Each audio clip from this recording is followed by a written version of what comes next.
So the Xiaomi 12 has a starting price of 2,899 ringgit, which is about 661 USD, and the Xiaomi 12 Pro starts at 3,899 ringgit, which is roughly 889 USD. So we're looking at a whopping 1,000 ringgit or 228 USD in price difference. So is the extra money worth it?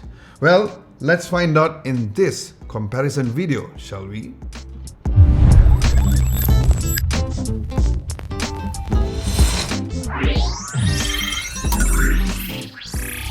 So let's start with the phone specs and the hardware when using these phones daily. Now, as mentioned in my first impressions video, it was nice that Xiaomi didn't shorthand the non-Pro variant. Since these two phones is Xiaomi's flagship, both are using the latest Snapdragon 8 Gen 1 chipset, where the chipset is of course very notoriously known for being very hot. So we shall see later on in this video whether or not it's true. But we're looking at a 4nm chipset with 5G chipset on both phones with the Adreno 730 GPU. Then in terms of the build quality, both had the same exact build, and of course, due to the difference in size, you would expect the Xiaomi 12 to be lighter as the spec sheet mentions, where the Pro is at 205 grams compared to only 118 grams on the non-Pro. Now, while I'm very used to using a big and heavy smartphones as my usual daily driver, I honestly felt it was really refreshing when I was using the Xiaomi 12 as my daily driver, because I felt that the dimensions were at the right size, not too small like the iPhone 13 or the iPhone 12 mini, and it's not as big as a typical tall flagship smartphone. So yes, this is probably based on a personal preference, but if I really had to choose, I really like how the Xiaomi 12 felt as it fitted nicely in my hands, and I also had a sort of confidence of not dropping the phone when I took it off my pocket thanks to the matte finish and the 3D curves that the phone had. Now the ports and the buttons are quite the same, although the SIM ejector slot is on a different position. We're looking at both phones not having the micro SD card slot expansion with just a dual SIM card support. However, the Xiaomi 12 Pro has a total of 4 speakers instead of just 2 on the non-Pro variant, and here's a quick sound test for you to hear a difference.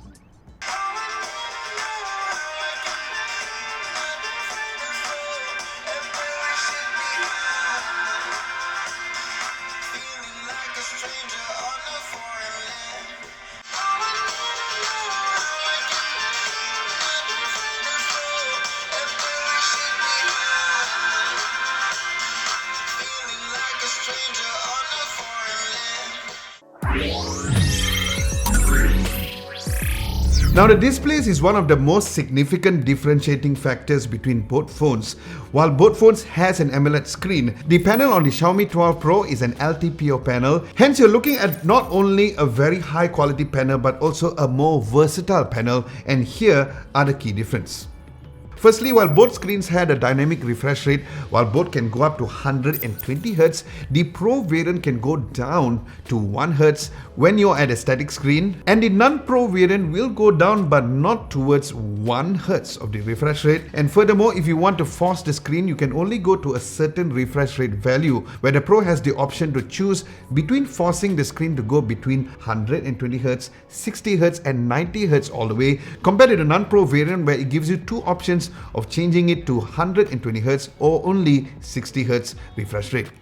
Then in terms of the resolution, the Xiaomi 12 Pro can go up to a maximum resolution of 3200 by 1440 WQHD+ compared to the FHD+ 1080-2400 on the Xiaomi 12. And while the peak brightness on the Xiaomi 12 Pro was at 1500 nits compared to 1100 nits on the non-Pro, but it was still very sufficient to use under a very brightly lit area or even harsh sunlight. However, I did find also that the automatic brightness on the non-Pro variant to be not as optimized as the Pro variant. As you can see, it is slightly overexposed on the non-Pro variant, and also the screen had a slightly warmer tone than a more cool and more color accurate white on the Pro variant. Now what's sweet is that both had Dolby Vision support on Netflix, so rest assured you'll be having a very enjoyable experience watching HDR content and high resolution videos on both phones. Now, even though both phones had quite a specs difference, but I felt that these differences could only be seen if you compared both phones side by side. So from a daily usability perspective, of course, Obviously, I would go with the Xiaomi 12 Pro, but that goes without saying that the non-Pro wasn't as great, because it still looked like a very good flagship screen compared to some other smartphones within this price range. Now, in terms of the camera, starting from the Xiaomi 12, it has a 50 megapixel f1.88 aperture lens, a 13 megapixel f2.4 ultra-wide lenses, and a 5 megapixel 50mm tele-macro lens. Then the Xiaomi 12 Pro comes with a different Sony IMX707 sensor of a 50 megapixel f1.9 aperture lens, another massive 50 megapixel f2.2 aperture ultra-wide lens, and another 50 megapixel f1.9 aperture 48mm telephoto lens. Then as for the front camera, both has the same 32 megapixel f2.45 aperture lens. Now, starting from the high megapixel mode, while both had the same exact color reproduction on the images, if you zoom in into the image about 7 times, what's interesting is that even though both had a 50 megapixel lens, you'll find the Pro has a sharper quality, and this could be due to the Sony IMX707 sensor that the Xiaomi 12 Pro had. Then as for the ultra-wide lenses, while the image quality was very identical, one not so obvious difference is how the non-Pro is just a very tiny bit saturated if you see the blue skies area, and the red sign on this first image was also a bit more apparent, and you can also see the focal length for the Pro is also overall wider. But when it comes to the overall quality on both, it was the same if you zoom in closer, which was quite surprising as the Pro has a bigger 50 megapixel sensor compared to just a 13 megapixel that the non-Pro variant had.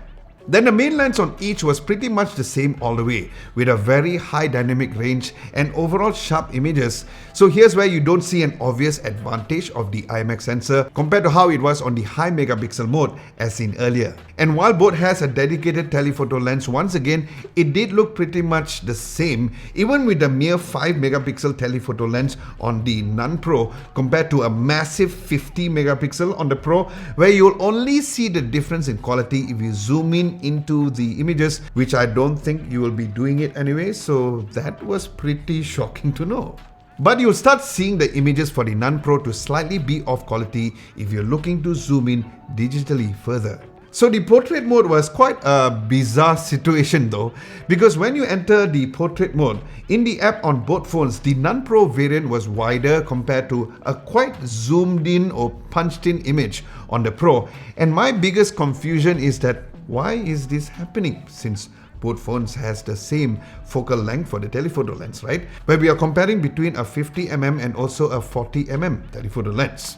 So what I did was to block the main camera when I went into the telephoto mode, and what I found was quite interesting because the Xiaomi 12 was not even using the dedicated telephoto lens over here compared to the Xiaomi 12 Pro, which was using that dedicated telephoto lens, hence why you get a wider focal length on the non-Pro variant. Very weird decision, isn't it? But yeah, when it comes to comparing both images, although the non-Pro variant was using the main lenses, the edge detection and the background blur was still really great with excellent dynamic range, and I prefer the images coming out from the non-Pro variant as it gives you better flexibility to go closer if you want to, as opposed to forcing you to go all the way back. Don't fall off if you're planning to take a wider portrait mode shots on the Xiaomi 12 Pro. Okay, if you are a huge fan of the macro mode, unfortunately there is no macro mode on the Pro variant. If you do not believe me, check out these 2 screenshots over here. But the non-Pro variant had a macro mode, and here are some shots on that. And as seen, the pictures were just okay, as I've seen way better macro mode photos on other smartphones within this price range. Then the night mode photos on the ultra-wide lenses for both phones had an equal balance of highlights and shadows, but the skies on the Pro variant were a bit more color accurate than a slightly cooler tone on the skies for the non-Pro variant. However, the images were identical for the main lenses, once again with very nice balance of the highlights and shadows without any noticeable noise in the images. But you will see a slightly softer image on both phones when using the 2x zoom, with again a slightly different color shift at the skies for the non-Pro variant. Now, I would totally not rely on the night mode selfie shots on both phones, because if there's no lights present, the images look pretty smudgy. And even with some night floodlight shining, I still did not like how the photos turned out over here. Now as for the regular selfie shots during the day, you're looking at a very similar photos with great skin tones and great details, whether under a great lighting outdoors or even a very harsh lighting situation with still great dynamic range in the sky areas. And while the dynamic range remains the same high quality when it comes to the portrait selfie images, the edge detection is not the best during a harsh lighting situation but performs really well under a softer lighting. Then as for video, both phones can record up to 8K 24 frames per second, a frame rate that I will never ever use, 30 FPS all the way. But yes, you will get some really high quality video thanks to the 8K resolution. But higher quality videos also means that you're going to be using lots of storage space over here, and without the micro SD card slot expansion, you're looking to use a lot of space in no time. Now the main lenses for video on both were really good, which is a huge improvement compared to the previous generation for the 4K video recording with amazing colors and dynamic range with very sharp details and excellent image stabilization as well. Then the ultra-wide lenses for video records up to 4K 30 frames per second for the non-Pro and up to 60 frames per second for the Pro, but it was nice that this was not limited to 1080p 30 frames per second, and the quality was equally as good and very great stabilization as well. Now if you're planning on taking videos at night, the ultra-wide lenses on the non-Pro didn't perform well at all. But the main lenses were way better, and I wouldn't really count on it on having the best image stabilization when using these ultra-wide lenses. Now as for video recording, it can only go up to 1080p up to 60 frames per second. What's new? Flagship smartphone, 4K cannot. And while the quality of the skin tones were really great over here, so was the image stabilization, but still lacks the dynamic range with the overexposure of the sky. Then the nighttime shots were just okay, but you'll surely need lots of light to get the best video quality over here. And yes, if you're looking at the quality of the microphones when using the front camera for vlogging camera situations, here's a quick sound test on both phones. Okay, so this is my front video recording to see how the audio records on both of the Xiaomi 12 and the Xiaomi 12 Pro. So hopefully there's no difference in both, but we'll see how it is when it comes to listening to it when you're watching this video. So guys, let me know, do you think that the non-Pro or the Pro perform better on every aspect of the cameras? And from a camera's perspective, is the extra money justifiable on the Pro variant? Do let me know in the comment section below. And if you're enjoying this video so far, pause this video, please go down, hit the like button and subscribe to Adam Lobo TV if you haven't done so. That, my friend, would be very much appreciated.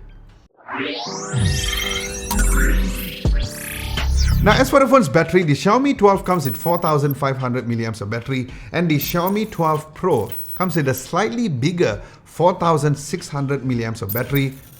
And based on my daily test on the Xiaomi 12, the battery drain was a little peculiar because while it drained about 27 battery after non-stop of video consumption of 3 hours, but it hardly drained the battery on gaming, where it only lost about 5% after 20 minutes of gameplay. And with that, it gave me an average battery life of a full day's use. Then as for the Xiaomi 12 Pro, it hardly even drained the battery even while we are looking at a difference of only 100 milliamps, where with the similar time of video consumption, it only lost about 17%, and for heavy gaming, it used about 7%, about 20 minutes of gameplay. And the Xiaomi 12 Pro gave me a day and a half of average battery life, which was really sweet. And of course, the other plus factor is the ability to fast charge up to 120 watts compared to 67 watts on the non-Pro variant, where both of the charging brick does come inside of the box. And while yes, that is almost half of a difference in charging between both phones, but I did not feel like I was crippled with the 67 watt charging. Where I felt that the 67 watt was good enough, as I don't charge the phones overnight and I usually charge it when I'm awake and get myself ready in the morning, and it's all good to go. Now what's interesting is that both had the same 50 watts wireless charging and up to 10 watts of reverse wireless charging, so there were no compromises over here. Now this software comparison is going to be a quite short one, since we're looking at a similar Android versions and of course a similar Android skin. And even though for some strange reason the non-Pro variant was getting a faster and the latest software update, on the MIUI version as seen over here, where the non-Pro variant was at version 13.0.7 compared to only being at version 13.0.6. But the absolute good news is that there were no issues even though I was using both different versions of the phone. When I was using the phone daily and everything felt pretty snappy and there were no lag whatsoever when it comes to loading websites, apps and during multitasking. And the biggest fear of the phone overheating was pretty much non-existent. Thank God. Which was super nice to know, but it only became a little warm when it comes to gaming, which is the next comparison topic. Now, since we're looking at a comparison between two flagship smartphones over here, hence my obvious gaming test was on Genshin Impact and also PUBG Mobile. Now on the Xiaomi 12, settings on Genshin Impact were at medium, at 60 frames per second with motion blur turned off, and the overall gameplay was smooth without any lag or micro stutters. And the good news is that it didn't get warm at all during even a continuous 30 minutes of gaming, even up to 45 minutes as well. And there were no battery drain issues as it barely moved about 3% over 20 minutes of gameplay. Then on PUBG Mobile, the graphics were at Ultra HD and the frame rate was at Ultra and the overall gameplay was smooth as expected. But one very important note is that how the phone felt nicer to game with because of its smaller form factor and the overall finish of the phone. Then switching over to the Xiaomi 12 Pro, the settings were the same as the Xiaomi 12. But what's really funny is that it did become really warm for about 20 minutes of gameplay, but it did not show any signs of the gameplay slowing down. Then on PUBG Mobile, the settings were also similar again, when while the gameplay had a similar experience, but because of the phone's slightly bigger form factor, it didn't feel as comfortable as how it was on the Xiaomi 12. Then there's also the Game Turbo that monitors the GPU, CPU and the FPS and other additional features over there as well. So based on my in-depth comparison, I can conclude this. I personally feel that the 1000 ringgit or 228 USD is quite a high price difference because other than having a faster charging situation, the most significant standout feature is of course the Pro having a better screen. And remember that this is only if you compare both phones side by side. Otherwise, I feel that the Xiaomi 12 is already very good enough.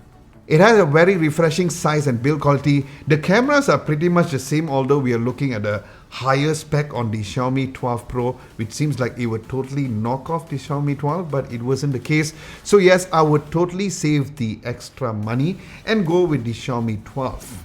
But then again, who cares what I think? What is more important is what you think. So do let me know what you guys think and which one would you choose in the comment section below.